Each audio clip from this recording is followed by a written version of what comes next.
Hi everybody, welcome back to part 2 of our 5-part series, Getting Started with Your Silhouette Machine. You're going to be so happy when you complete this whole session, the whole series, because you're going to be so much more familiar with your silhouette machine. You're going to begin to love it, I promise. You're going to start making things you never thought you could make. Well, today we're going to start discussing the tools on that side of the board or on that side of your workstation. And those are the drawing tools. So follow me down here at my computer and let's get started. Okay, here we are at my screen, and as I said, we're going to start over here on the left-hand side. This is a tool that you will use a lot. It's called the Select tool. There's nothing we can select with it right now, but just keep this one in mind because we will use it a lot. The next tool down is called the Edit Points tool.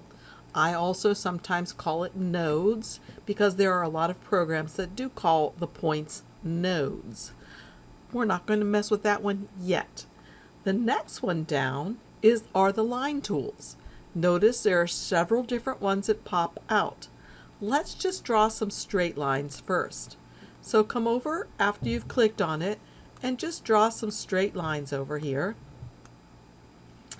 Now, I have my computer set up so that after I do something over here with the line tool, it automatically goes back to the selection tool. So when I draw a line, it's going to automatically, after I click off that, go back to the selection tool. If you like yours to be like that, go up here to Edit, Preferences, and Tools. So what I did was, after creating a shape, I changed mine to say Choose Select. See, it could continue drawing shapes, but I wanted to go to the Select tool. After drawing freehand, I wanted to go to Select. After using the knife tool, Select. And after using the zoom, Select. I did leave the eraser tool to continue using the eraser once I start. So if you'd like, I'll wait for a minute, or you can pause this and you can change yours to be like mine, so when you're following along, yours will work similarly to mine.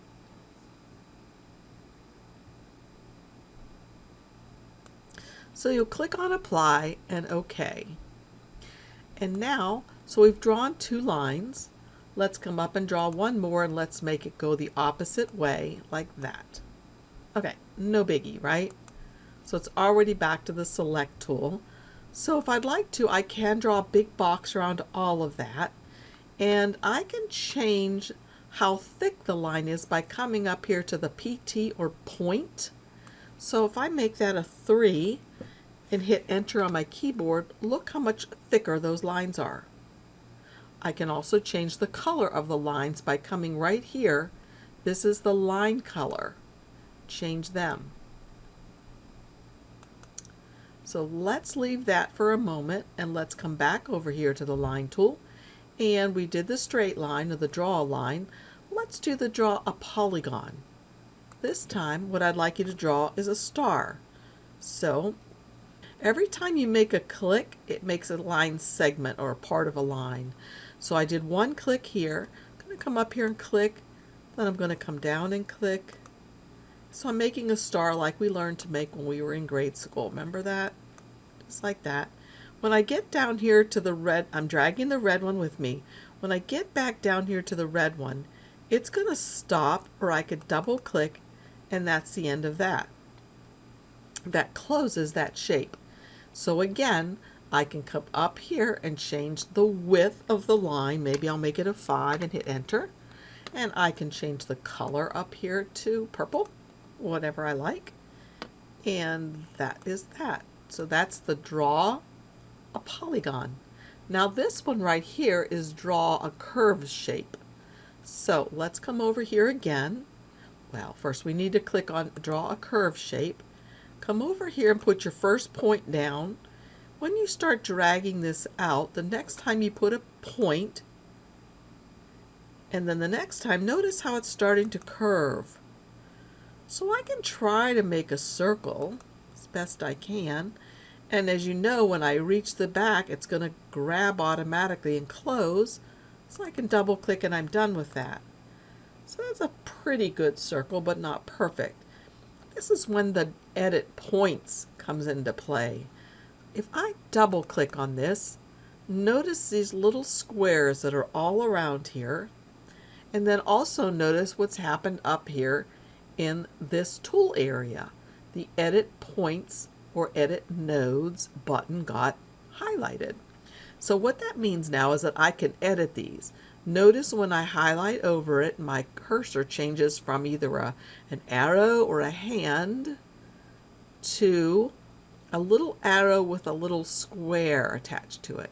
When it changes to that, I can click on my mouse and drag it out like that. Notice I'm also given these two handles right here. I can play with those and manipulate the shape of the circle. Let's say I want to change this part over here because I think, whoops, it's a little too pointy. So if I double click on this again, I get the nodes, and I can bring that part in if I want to. And again, use these if that'll help. Or what I could do also, say I could double click on this and there's no node right here. Or how about up here? There's no node and it's a little flat looking. If I hover over this when it's not the hand or the arrow, but the little tiny arrow with a slanty line, and I click, that adds a node right there. And I can stretch that node out to make it shaped more like I'd like.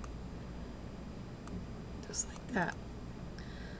So that's a pretty good circle. So let's try that again. So let's come over here to draw a curve shape.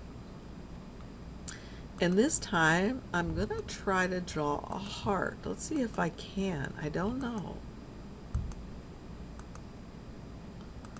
Okay, that's not a very good heart, but I can adjust that by clicking, double clicking, and changing the nodes. Like that. I can bring this node out a little bit to make it look a little chunkier. Now these nodes, I could just about promise you are going to drive you nuts to begin with, but once you get to liking them, you will love them. Now this looks, it's starting to look like a heart, not really great, so I'm going to double click on this again, and I think I'll add a node right here by clicking. There we go. Like that. And I might like this to be a little sharper there. Okay, it's looking a lot better, and I could play with this a lot more to get it to be perfect, but we get the idea here. So nodes are something that you'll work on a lot more in classes.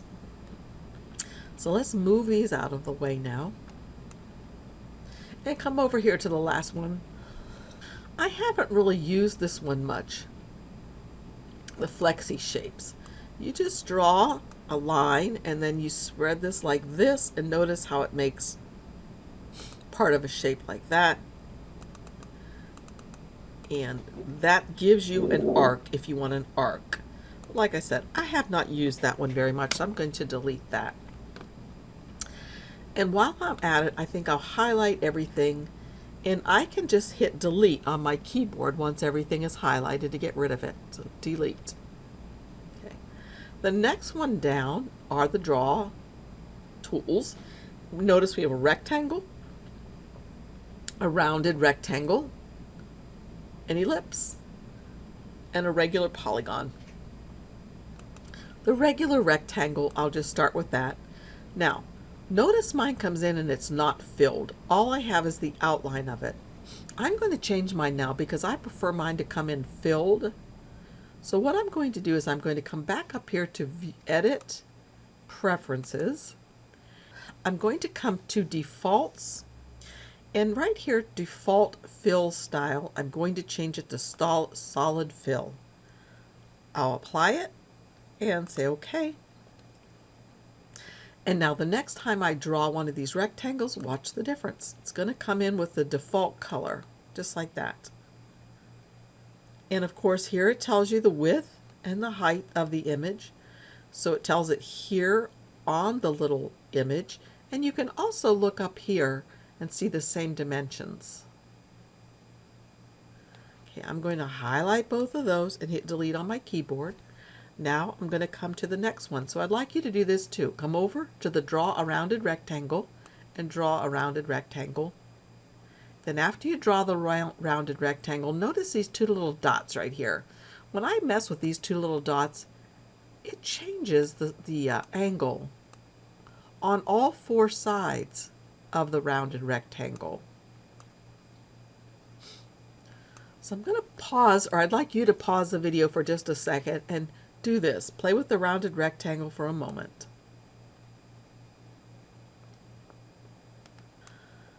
Okay, now that you've played with the rounded rectangle for a second, do know that you can come up here to the color swatch area and you can change its color, just like that.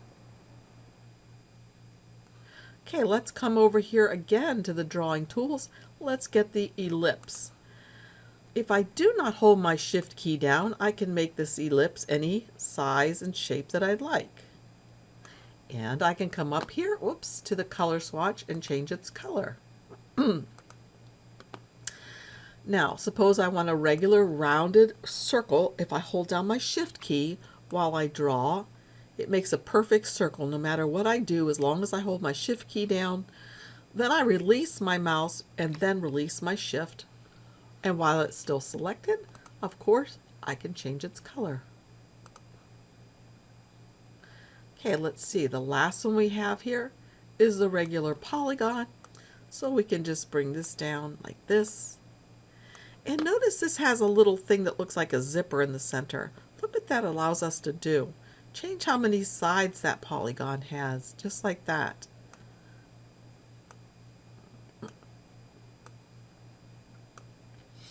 And also, of course, we can change its color. Okay, so those are the drawing tools. And let's highlight all of these and hit delete. Now we're going to go on to the freehand tools. There's a pencil here. Click on that and you can just start drawing freehand however you like. Now notice when you click on the freehand tool that it comes in at that little small point. I can highlight it if I'd like to. And I can change it to be a thicker line as we had done before. And I can also change its color. This is the fill color of stuff. If it's a closed shape, this is the color of the line. So if I want to change the color of the line, I do it here. All right. The other kind of freehand tool we have is, let's see, this one's called the Draw Freehand. This one is called the Draw Smooth Freehand. When I click on that, notice it pops up here and it lets me change the smoothing that is done. So let me show you how that works. If I start drawing this like this, like that, you can see that that line is pretty smooth. Let me make it a larger line. Hit enter after I change the size. Let's make it a prettier color.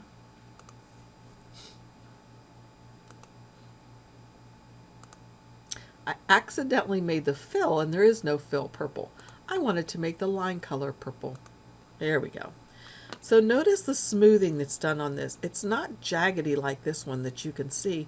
It's a smoother line. All right, let's draw one more smooth line. Make it kind of like this. Okay, I'd like you to draw a smooth line on yours like that. And now what I want you to do is come over here to the text tool. Click on the text tool and come over here and type in your name.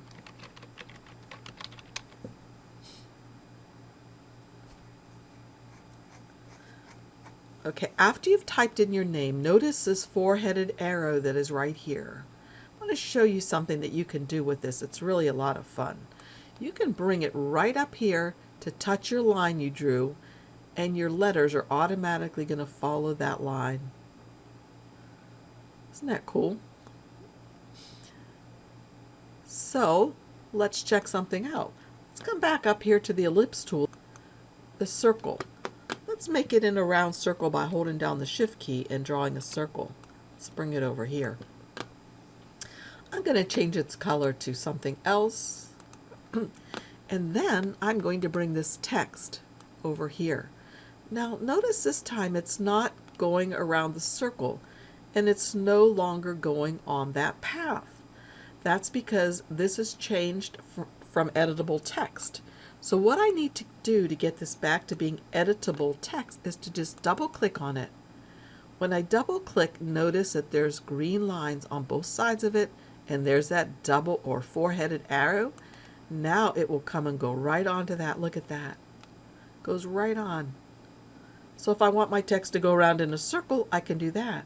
If I want it to go on the bottom, inside the circle, or even on the bottom like this of the circle, I can do that. I can just keep playing around with this until I get it how I like it. But look at this. Say I want it to be this way, but I don't want it to be on the inside of my circle. Remember that little zipper we saw before? See this little zipper guy right here? I can just scroll him out and look what it does. It takes it off of the circle and I can move where it is. And suppose I really like it like that, but I don't like the way the letters are. I'm going to show you how you can change the letter spacing, but that's for another class. So let's delete all of this. One other thing about the text tool, of course, once you type in your name, while it's still like this and you can highlight it, then you can come up here and change the font that you're using. Maybe you like the Magnolia font. There it is. There's that Magnolia sky, just like that. But again, just like in other programs, there is some welding we'll need to do, and I'll be showing you that soon. Notice that the letters come in perfectly, they're aligned, they're touching. You just want to weld it, and actually, I can show you very quickly. If you just highlight it all and right click, you can just click weld, and it's perfect. All right, let's highlight all of this and delete it.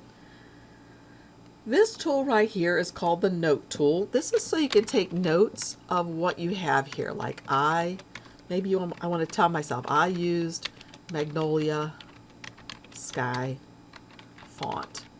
Okay, this will not cut anywhere. It will just stay with your file so that you can keep track of what you used, where you got your images, whether they're free to use for commercial use or not, what fonts you use, that kind of thing.